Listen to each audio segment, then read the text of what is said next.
Despite ongoing efforts by successive governments to construct pedestrian footbridges across Accra, many pedestrians continue to avoid using them, citing inconvenience.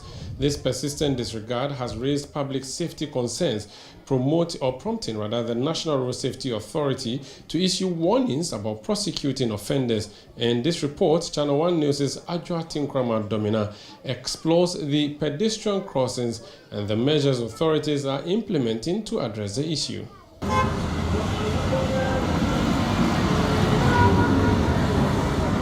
During rush hour, on the Medina-Adentan stretch of the N4 highway, pedestrians weave through traffic at intersections to cross the road. Just a few meters away, an underutilized pedestrian footbridge stands in stark contrast. In 2019, the Motor Traffic and Transport Department (MTTD) of the Ghana Police Service prosecuted 165 individuals for failing to use the Medina-Adentan footbridge. The previous year, as of November 9, 2018, 24 people had died and 164 others sustained injuries in multiple accidents along the stretch, prompting urgent government intervention to complete the footbridge. Years later, the structure remains largely ignored.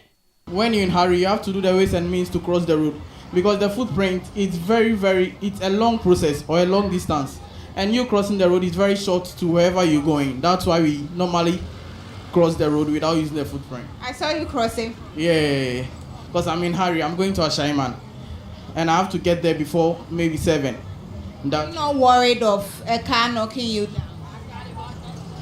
You know, no, we don't even think about that one. Yeah, because time waits for no man. No dear, so wasuya dina kabo wa free. If you say abino or yesheno and or ye from a hat to Adenta. And the aswadi muno kabo kwa police jina okra na driver no otimi maneko. A nipa da se ni ye yawe ba je se yaso na de ni nyina ka nipa ho ba obeye nde. Authorities have launched several enforcement efforts to curb this trend, with the latest being a warning from the newly appointed National Road Safety Authority Director Abraham Amaliba about prosecuting repeat offenders. When I took over office, I realized from the reports handing over notice that the pedestrian knockdowns were on the high, and so I attributed that to pedestrian indiscipline. And to curb the pedestrian indiscipline, which will lead to knockdowns, is also to, 1, educate them, and then 2, to enforce the law. So even though you heard me say that we'll start prosecuting people who violate road traffic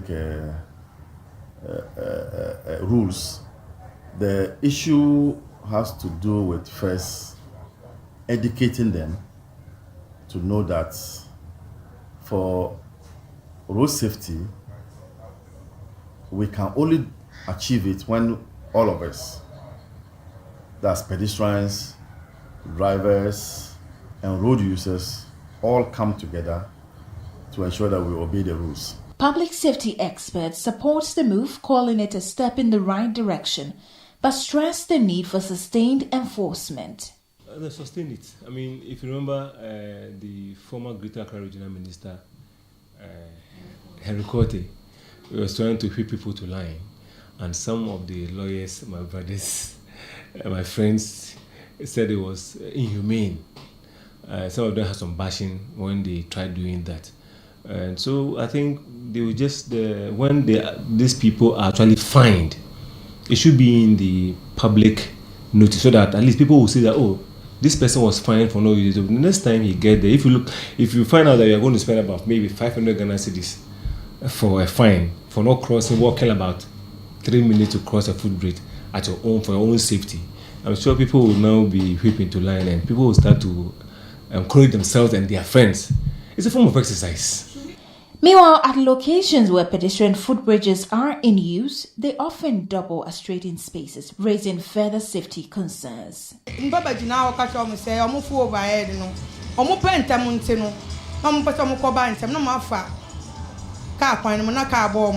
some overhead, they be overhead, quanta so, when demonstrating for Obinka say and faso. Into the piano car bomb, carry phone pana car bomb. They said that they know Mudia, but how much you won't say, don't for no more catino, any that dear, no more fast here. Only say I say other or more catty that dear. But that they know you want dinner and someone do what I didn't know punk. I'm not somebody to me, I be beside. Market one I am.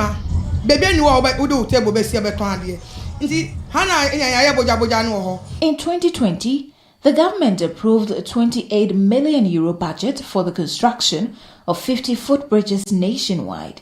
While several have been completed, others remain under construction. Pedestrians argue that the location of some footbridges, often far from business areas, discourages their use. However, road and building engineer Abdullah Mahama refutes these concerns, asserting that all footbridges are constructed with globally approved standards. I think if you look at the ones we have around the Medina stretch and that on the N1 and the few ones I've seen around what they call Tetekwashi and the likes, they all meet the minimum and the maximum standard of footbridges. I think maybe pedestrians may just have their concerns which will actually not be factored into the engineering considerations. If you may recall, before the construction of the footbridges on the Medina to Abokobi stretch, the Pantan Junction, there were a lot of knockdowns. In fact, the last one was the one that happened at the West African Secondary School junction where a young girl was knocked down that led to residents burning tires on the road. Subsequently, the government went ahead to do 6 footbridges.